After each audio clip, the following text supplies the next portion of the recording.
Okay, so I made a couple of quiz problems to emulate, more precisely what they'll look like on the quiz. So not only are they the style of question that you'll get, but I also made some multiple choice answers so that we can kind of go through those because I think at least part of the problem that we're having with the quizzes isn't just that the problems are too difficult. I think the it's also that the multiple choice thing kind of presents a little bit more of a or sort of a different challenge than free response, which we're kind of learning that as we go. All right, let's take a look at this first one. So just like in the workbook problems and some of the other problems, our TA Liz is going to upload some other problems. But just like in the problems that we've assigned, you're given you're given this starting material or substrate, and then we're applying some sort of reagent to it, and you're asked to predict, what are our products going to be. Now, a difference that you're going to notice in these two questions, and this is how it'll be on your quiz, is that we're not asking you to say if it's SN1 or SN2. We're just asking you to say which products you get, just to simplify things. In the simplification of it, though, well, I don't know. I think overall it should make it easier because there'll be less answers to choose. So, but you will have to. I think the thing you want to do is you kind of work the problem in the same way. So I'm still going to start out, and I'm still going to say I'm going to do sort of the analysis like I did in the other videos, where I'm looking at reagent, and I'm also looking at what color did I use for this? Was it this? Close enough. No, that's too dark. There we go. That's it. And I'm looking at whatever my substrate is, and I'm trying to figure out, is this going to go SN1, SN2, E2? And then once I figure that out, I can look at my answers and sort of make a decision based on what I'm presented with. So yeah, so let's do that then. So what's our substrate here? So let me redraw it down here. This one's kind of complicated. Anytime there's stereochemistry to worry about, if you've got multiple chiral centers, I feel like that ups the difficulty of the question a good bit. So we've got, this is our substrate, and now we're going to come down here. We're going to do some quick analysis. So here's our leaving group right here. It's the tosylate group, and then this is the carbon then that we're worried about. And so we can think, what, is that secondary, tertiary, etc. So it's attached to, let's see, a carbon there, and then over here, even though we haven't explicitly said it, it's not explicitly written as a carbon. We know that's an ethyl group, so that's also a carbon. So what type of substrate are we dealing with here? We're dealing with a secondary substrate. So secondary are the most difficult to really say anything useful about, right? It could go SN1, it could go SN2, it could go E2. We just don't really know from looking at the substrate. We can't say anything definitively. So then we come and we look at our reagent. Now reagent is sodium amide. So remember that this is the same as saying this for practical purposes. Okay, the sodium, again, is just there as a countercation. I know I kind of just keep saying that over and over again, but really becomes such a problem for students. I just want to keep emphasizing it. So there's our reagent. So naturally, this is a good nucleophile, but more importantly, this is a good base. Okay, not only is it a good base, it's a, let's get rid of good here. All right, I should be using the term strong and weak. This is a strong base. So it's a strong nucleophile as well.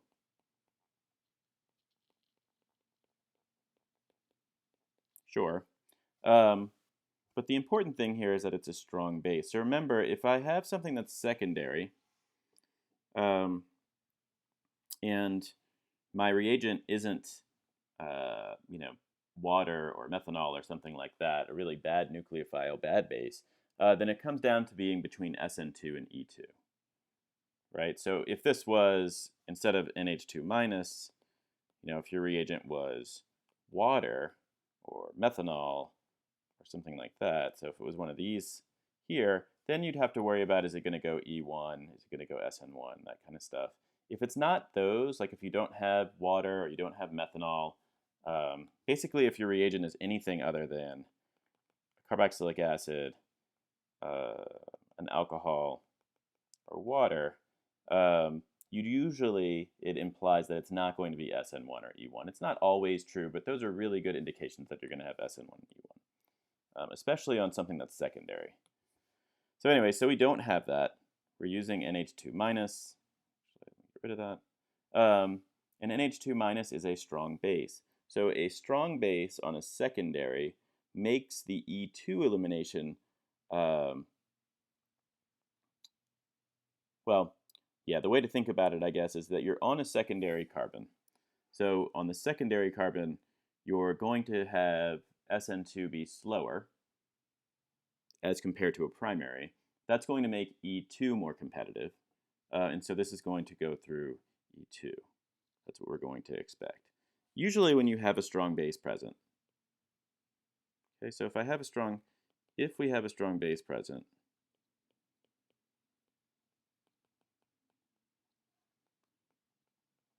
you should definitely consider E2 is a consideration. And if you go and you kind of look back at all the problems we've worked, usually if you have a strong base, you do get E2. We usually get elimination. The exception to that is if you have something that's primary or something without beta hydrogens. Those are really the cases where you have a strong base and you don't see E2. So E2 is almost like, for when you have a strong base, it's usually where things go. And in this case, it is indeed what we end up seeing. So if you're working from a flowchart or something in the book, that's fine. Just make sure that you're arriving at the same answer as I am, and I would also strongly advise that you consider why one is true versus the other. Like, why would E2 outcompete SN2 here? And make sure that, obviously, that you understand why SN1 and E1 don't go. But try to rationalize what's going on here, and it'll be a lot easier to kind of hold on to this stuff, because you kind of have to hold on to this stuff going forward. For example, in the alcohol material that we're going to go into, we're going to go and do SN2 and E2 and all these different types of stuff again. And you don't want to have to keep referring back to this flowchart. You want to kind of have some understanding of what's going on there. Okay, so it's E2. This is going to make this problem a little bit more difficult. And the reason for that, remember, is that we have to get rid of some of this stuff here. We have to get the leaving group anti-periplanar to the beta hydrogen. And so I've highlighted the beta hydrogen, our leaving group, in orange. And we can see that in their current configuration, it is not anti-periplanar. So how are we going to do that? Yeah. I do these in my head from just looking at this view. You could, if you're good at Newman projections, try and look and do a Newman projection to get it in the right orientation, and then back it out of a Newman projection. I have a bunch of problems where I've worked it out, just eyeballing it from this structure. Let me do one where I'm looking at it through a Newman projection. So if I am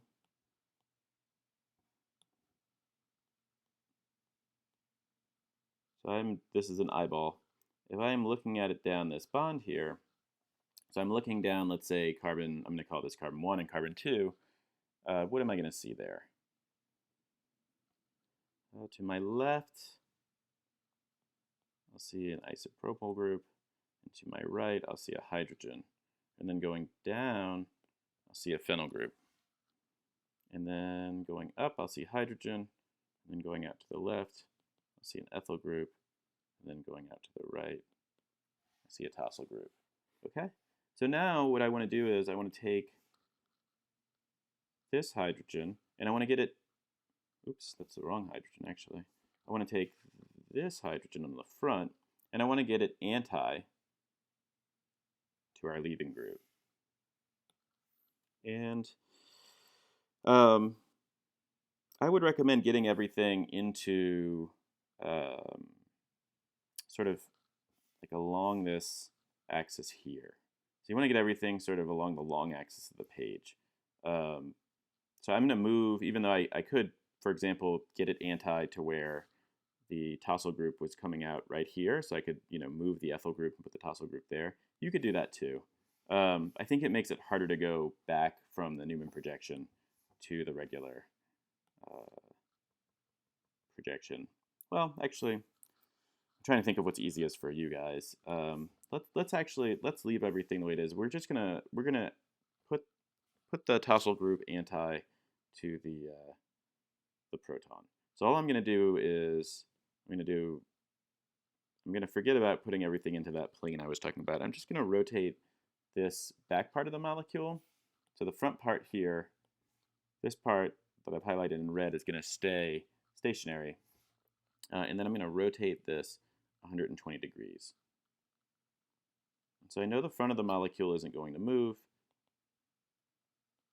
So I'm just gonna redraw it. And now I'm going to come and I'm going to look at the back of it. So if I'm doing a 120 degree rotation, I know that I'm going to end up with the bonds and the relative in the same kind of orientation. So I'm just going to redraw them. So the groups are going to move, but the bonds here, this sort of triangle, is still going to be the same way.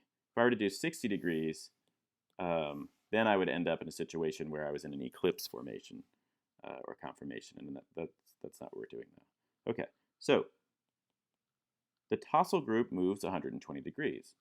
That's what we've shown here. So it goes from being here to now being where the ethyl group is. So it's just moved 120 degrees over. And that means that the ethyl group also moves 120 degrees. And it also means that this other proton moves 120 degrees. But now that I've got it here, I can see that these things are anti to one another. And so periplanar means that they're slightly askew. They're not actually at exactly 180 degrees. It doesn't really matter, though, for us. All we're trying to do is use this information to get the stereochemistry correct in the final product. So from here, what you can do is you can sort of, since you know that ultimately you're getting a double bond in the middle, okay, we know that if we come back up here,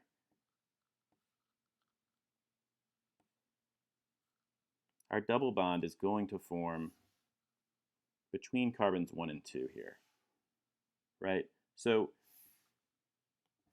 what I'm going to do is I'm just going to draw carbon 1 and carbon 2. So carbon 1 is going to be, that's this carbon on the front, remember. And carbon 2 is in the back there. And so we're going to call this carbon 1 and we're going to call this carbon 2. And now we're going to try and use this Newman projection we have to predict what the stereochemistry is going to be in our product. And so to do that, let's get some colors here. Let's use this nice lilac. On carbon 1, we see this phenyl group. And then what's on the same side with that phenyl group? So they're not perfectly lined up.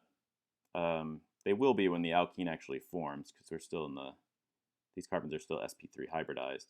But yeah, the hydrogen's on that side. Okay, so this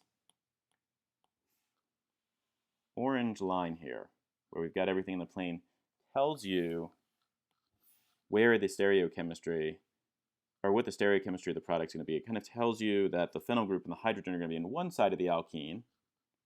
So the phenyl group is attached to carbon 1. So here's carbon 1 right here. And we also know that on the back bond, we have the hydrogen. It's going to be on the same side. So the plane that forms between the proton and the leaving group, which I've drawn here, ultimately becomes the plane that the alkene is in. And that's why we can use it to sort of tell us what the stereochemistry is going to be, the relative stereochemistry of all these groups are going to be. Okay, so then we go to the other side. And we notice that over here we have the ethyl group and the isopropyl group, and they're on the other side of the plane. And thus,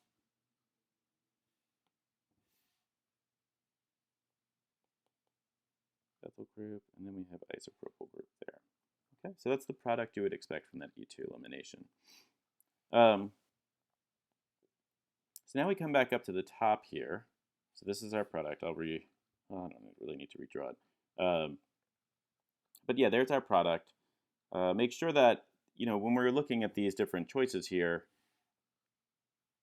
actually, yeah, let me redraw it up here. So this is what I came up with, and now I want to go back and make sure that, one of these answer choices aligns well with that. So, yeah, let's just go through these. This looks very similar to what I came out with here, but look really closely at the groups. And what you'll see is we get the hydrogen and the isopropyl group on the same side on this molecule. So those would be cis on this molecule. But if we look at the answer that we came up with, they're actually trans to one another. So even though the product is correct in the sense that it is an elimination reaction, it's the wrong elimination product based on the E2 stereochemistry.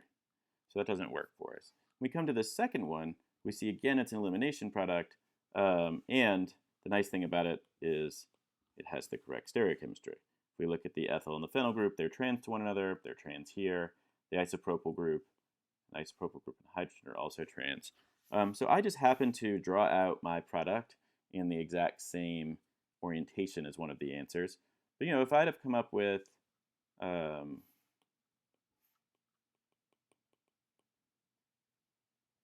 I could have just as easily, drawn it in a different orientation, like this could have been down. Make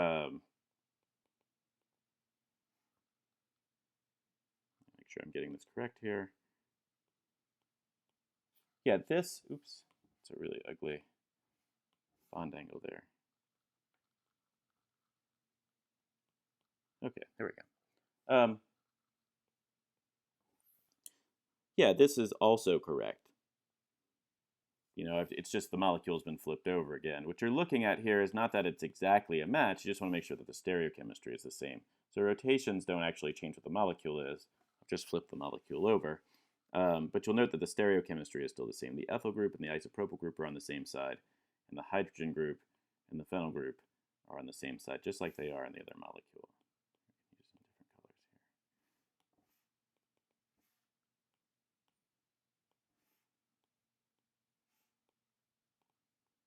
So different orientation, but still the same molecule, still the same stereochemistry. I've just flipped it over. So what about some of these other answers? So I've already found my answer, but let's go and look at some of the other answers that I've got here.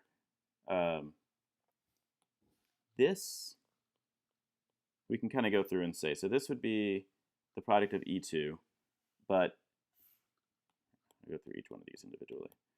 The first one could be the product of E2, but it's got the wrong stereochemistry. So that's how we know that one's not right. This third one, what reaction mechanism would give us this? So if you come back up and you look, this is an NH2 group, and it's been substituted. It's been substituted from the tosylate for the tosylate group up here. So this would be a substitution reaction, and it might be SN2, right? But you would expect that if you're getting one enantiomer as the product, not a racemic mixture, that it would go SN2. This would actually be the wrong stereochemistry, even if it was SN2. We know that it's not going to go SN2, though, because it's a strong base, and we know that strong bases with secondary substrates undergo E2 elimination. Okay, and so we also know the same thing about this. So this, at least the stereochemistry is correct, so that would be SN2, and you would see inverted stereochemistry. So when I'm talking about the stereochemistry, what's cluing me in that the there's been an inversion is if I look at this hydrogen and ethyl, here they've been flipped. And that's what we expect to see with SN2. If you go back to the previous answer here, they're not inverted. So even if it was going SN2, this problem, answer 3 would still be the wrong answer. There's no way that would happen.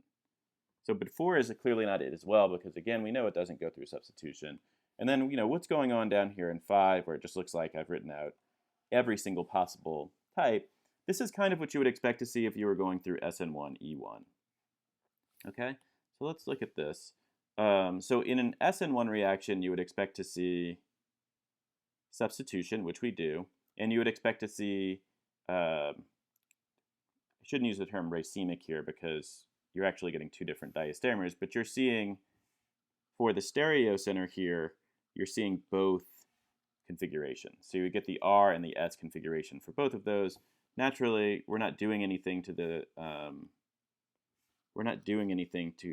any kind of reaction there, so the stereochemistry there doesn't change. When you're going through inversion with an SN2, it's only on the actual carbon that you're doing the reaction on. So the stereochemistry of the rest of the molecule is going to stay the same.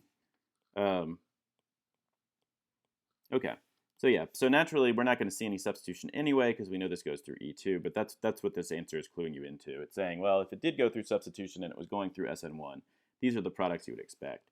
And then over here, these are the products we would expect from E1. So you notice in the E1 products, you see both stereoisomers, which again is what you would expect. Maybe you'd get more of one than the other based on sterics or some sort of thermodynamic thing, but you'd expect probably to see both of them. And that falls out of the mechanism for E1. You're welcome to kind of work through that on your own. But yeah, here you notice the ethyl and the isopropyl are on the same side on that one. When we come over here, the isopropyl and the ethyl are trans to one another. So those are the two different stereoisomers that you would get. That would be from the E1 mechanism. But we know that's not how that goes. So what's the appropriate answer here? On your Canvas quiz, which again will only ask you for a single answer. It's not going to ask you for multiple. You would mark answer 2 or answer B. I forget exactly what it says on there, but this is what you would indicate in your multiple choice quiz. Okay, so this is a good example of like what at least one of the problems will look like on your quiz. All of the problems will be in this kind of format. Naturally, they won't all be E2 eliminations with secondary carbons, but this is sort of the format that you're going to be looking at. Okay, so the major difference between this and the other practice problems we've given you is we're not asking you to say if it's SN1 or SN2, etc. And so when you're doing your work for these problems, I made that post about guessing and such. We're not trying to go through and look for students who guessed on stuff and take off credit. If we do have some considerations to make, though, and you put "I guessed" and we see that on there, we're going to have to not give you credit for that problem. So if you can show some work, it doesn't have to be like perfect work. We're not going to go through every single problem and like really try and find things wrong with it. That's not our goal at all. We're just trying to make sure to help keep you guys honest, because I know it's easy to want to call somebody and get help on the quiz, and also just to, if we do have problems, we have something we can go back and lean on and look at if we do have to go and grade, like if there's something wrong with one of the problems or answer choices or something we give. It gives us something that we can work with outside of just what multiple choice tells us, which is you marked something. It doesn't really tell us anything about your thought process. So anyway, it's okay to guess and put "I guess" down. But yeah, if we do happen to go through it, we will take off credit for that, or at least we reserve the right to take off credit for that problem.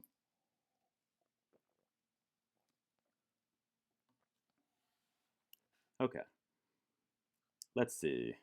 So let's look at this second problem that I've made. So this problem also has some stereochemistry, which, as I mentioned earlier, generally makes our lives a little bit more difficult. Let's take a look here. So let's look at our substrate first.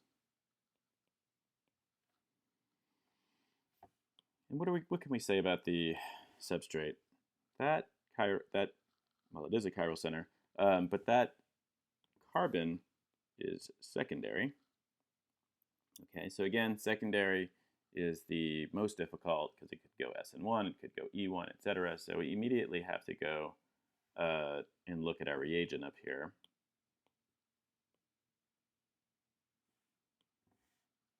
Okay, so what's our reagent? So this might be written out as sodium methoxide or something, which would be the same thing. So if you saw this on an exam, these two things are the same.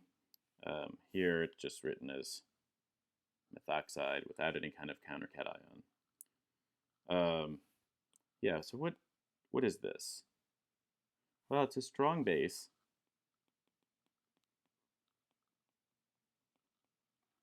Of course, it's also a strong nucleophile. But strong bases generally favor E2, with a couple of exceptions. And we know from our last problem that if you have a secondary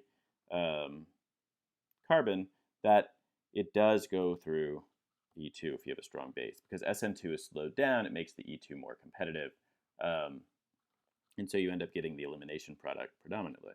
So we know that this is going to go through elimination. The nice thing about this is that even though you have stereochemistry on the starting material, which generally means that you're going to have to worry about stereochemistry in the product, for this particular reaction, that's not an issue because the other carbon does not have stereochemistry. Let me fix this. The other carbon is a methyl group, and so we don't have to worry about any stereochemistry in the product. There is no cis trans in the product to worry about.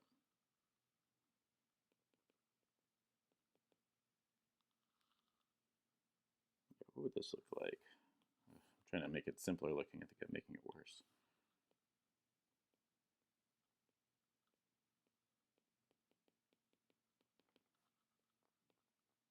There we go. Okay. Yeah, so when we're looking at our carbon, we're trying to figure out what's going on. So we know this is going E2. We're trying to figure out what the product of that's going to look like.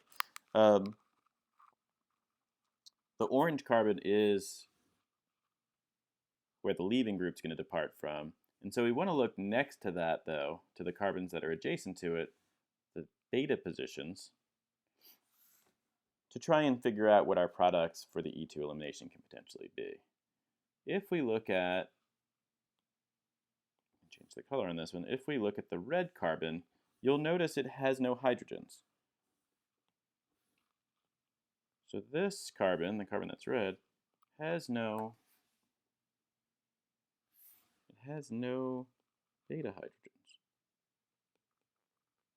So obviously, if it has no beta hydrogens, it's not going to be part of this elimination reaction, so we don't have to think about that one anymore. That is not what I wanted to do.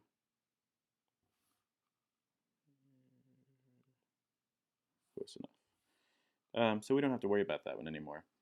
But the green carbon, that's where our beta hydrogens are. So if we look at this carbon over here, we have beta hydrogens on it. So if there's a situation where the carbon with the beta hydrogen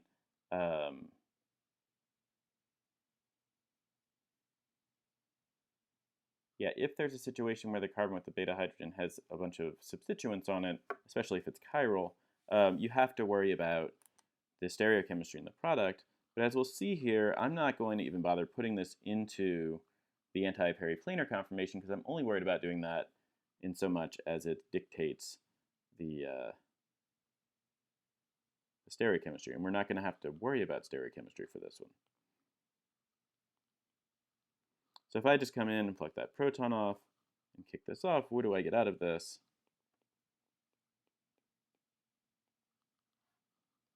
Yeah, I get this molecule. So there's a hydrogen here. I'll draw that out just explicitly, and then we have two hydrogens right here.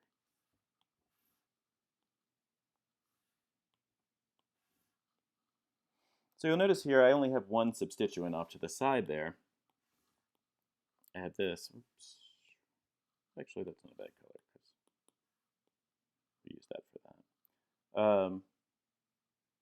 But yeah, I have this one substituent here. Okay, it can't be, it's, of course, in this case, it's cis to a hydrogen.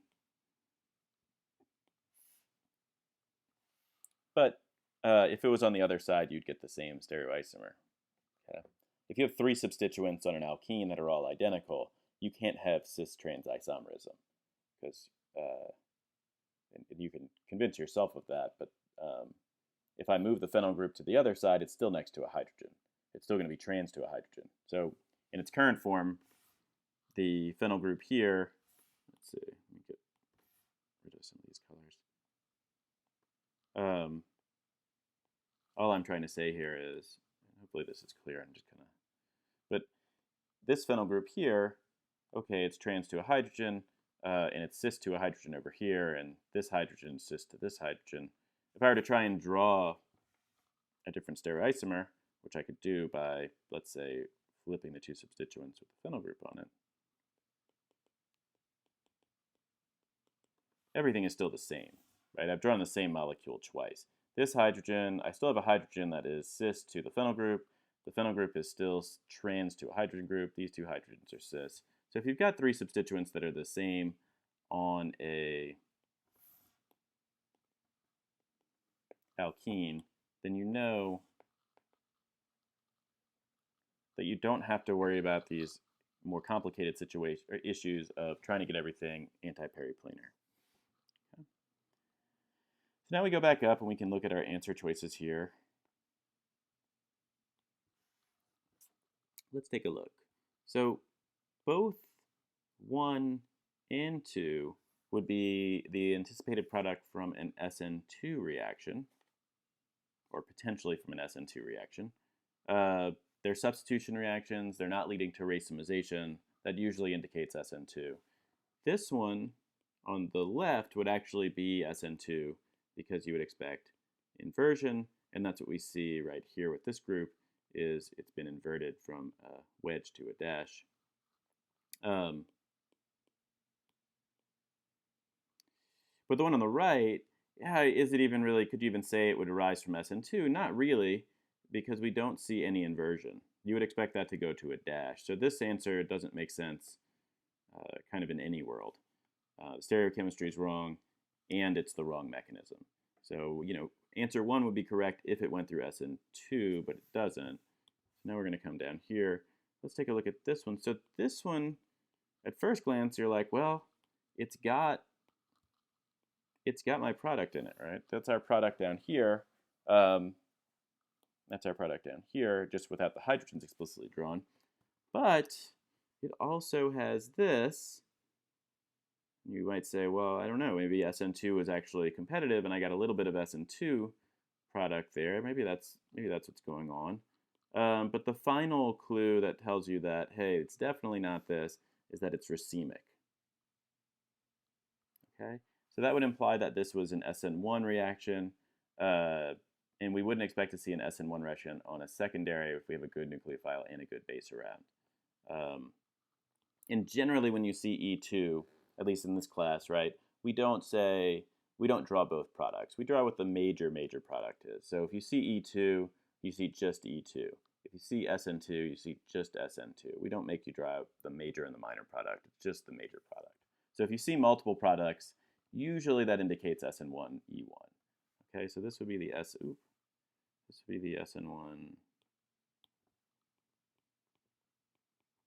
E1 products, and we know that it doesn't go through that because we have a good base and a good nucleophile. So definitely not that. Okay. We're almost there to the right answer. So finally we come down and we look at this one, and we see that, yes, that is identical to our product that we got. So when I drew it, I explicitly drew out the hydrogens. But if I were to remove those, you see that this is, in fact, identical to answer number 4. And so answer number 4 is our correct answer. And we can come down and we can look at answer number 5 really quick. So no reaction. When do we see no reaction? Typically, no reaction will happen when you have something like, well, in our class at least, we'll call no reaction something that would be like impractically slow. So if I had something like this and I tried to do just add some water to it to do SN1 and E1, yeah, we're not going to see any reaction there. You might see some very slow SN2, but for all practical purposes, we would call this no reaction. And that's not what we're seeing here, of course. Here we have a reaction. We have reactive reagents. And the reaction that we actually observe is elimination. Okay, so this is the formatting. I think I copied this question and text directly from the actual Canvas quiz. 10 problems just like we've seen. And yeah, this is more or less how they'll be presented on there. So keep working at the example problems from the workbook. We're going to post some more practice problems. They won't be in the exact multiple choice format like these are, but they will be similar problems, right? So they're good practice problems. But this should give you an idea of what to expect on the quiz. And hopefully that helps with improving some of you guys' grades. Because I know the quizzes have been a struggle for a lot of you guys. So anyway, okay. Hopefully that helps. Good luck, guys.